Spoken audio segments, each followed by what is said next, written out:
Hey guys, it's Nick, and you're back with another episode of Ramble Bak.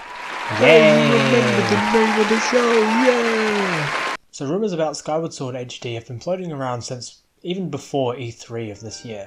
They were sparked by online polls where people were asking would you want to see a port of the game onto the Nintendo Switch, which there was a unanimous maybe from audiences. A lot of people seem to think as long as they were going to fix the numerous problems that there were with Skyward Sword, the top ones being the linear approach to the gameplay, the repetitiveness, and also the motion controls, that then yeah, they would have buy-in on the game and it would maybe be a decent game.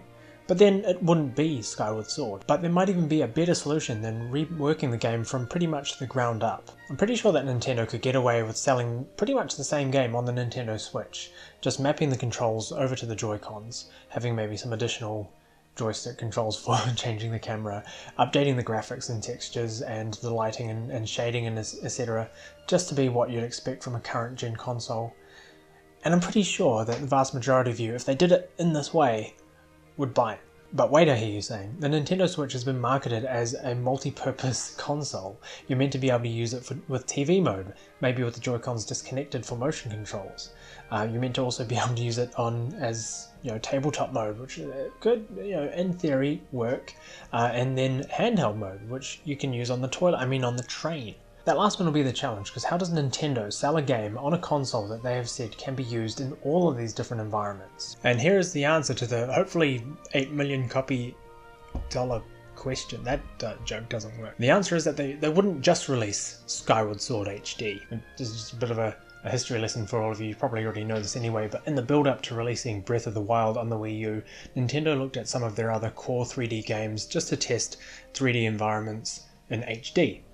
The way they did this is that they had Wind Waker, Twilight Princess, and Skyward Sword running on higher textures just to see if they could handle what they were trying to create, and also trying to find an art style that worked for the game as well. The fallout of this is that you ended up with Wind Waker HD for the Nintendo Wii U, and you also eventually ended up with Twilight Princess HD after they had to delay Breath of the Wild again. Skyward Sword, however, never got a fully HD release on the Nintendo Wii U. They did get a eShop version released, however not a new reworked title that fixes the problems like what Wind Waker and Twilight Princess got. Wind Waker HD sold 2.26 million copies on the Wii U, and Twilight Princess ended up selling 1.24 million copies, which admittedly, when it came out in 2016, the Wii U was already in its death throes. You had the core gamer fans that were going to keep that console forever, get every game on it, and were waiting for Breath of the Wild, which was already rumoured to be coming out on the Switch as well,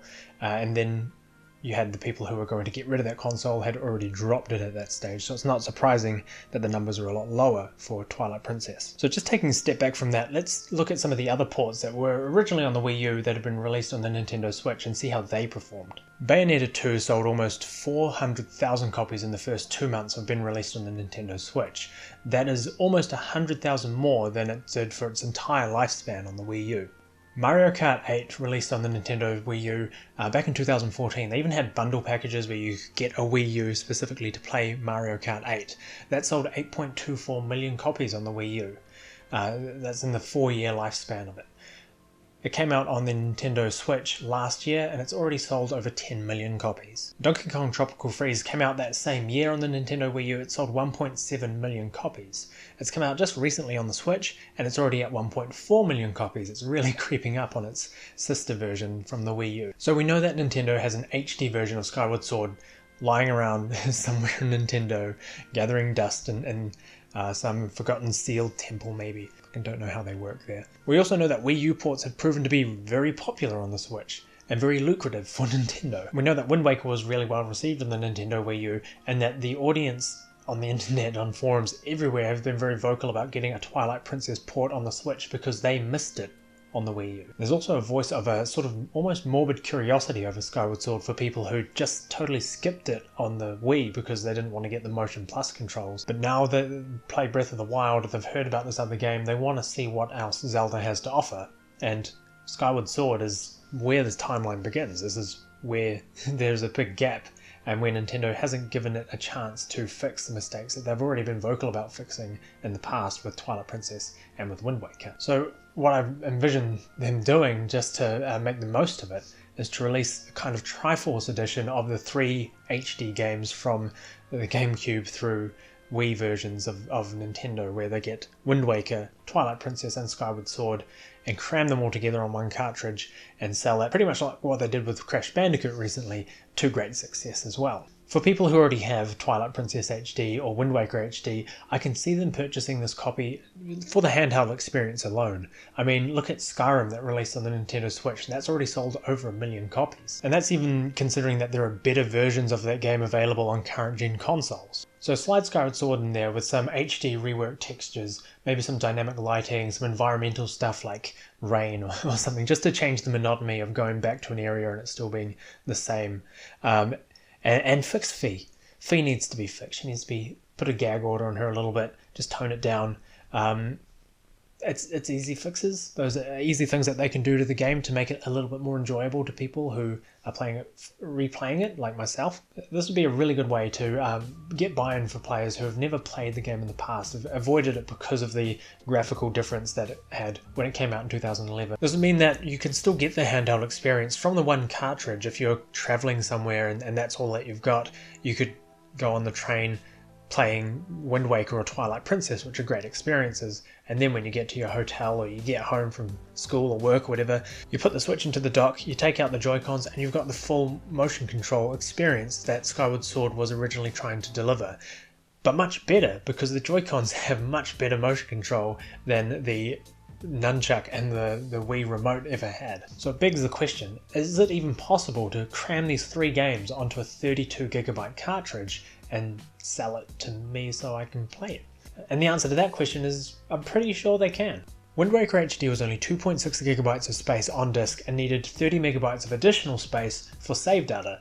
Twilight Princess was 4.5GB, slightly bigger, and needed about the same 800 kilobytes per save slot. And when Skyward Sword was released on Virtual Console on the Wii U, it was only 4GB of space as well. So given all of those, I'm no mathematician, but even with an HD rehaul, I'm pretty sure that Skyward Sword will fit onto a 32GB cart along with Twilight Princess and Wind Waker HD. It's not beyond the realms of possibility, and for somebody who purchased Majora's Mask and Ocarina of Time 4 times, I'm serious, 4 times.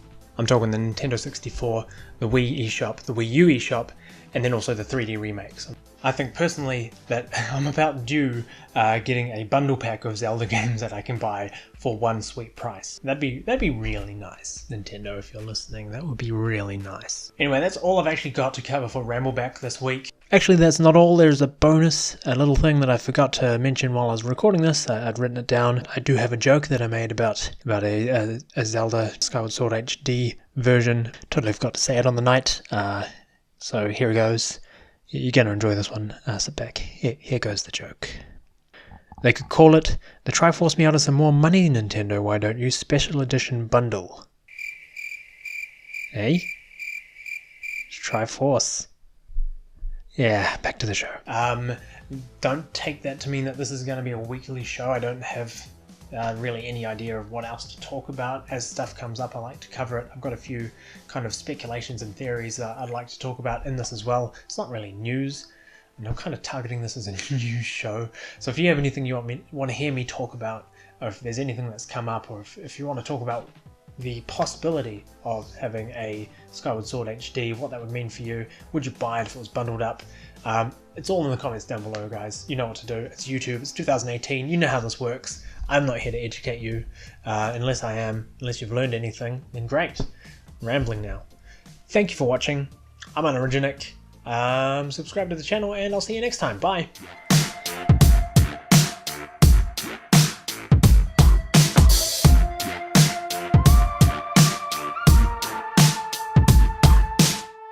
Wind Waker HD was only 2.6GB of disk space. That's bad.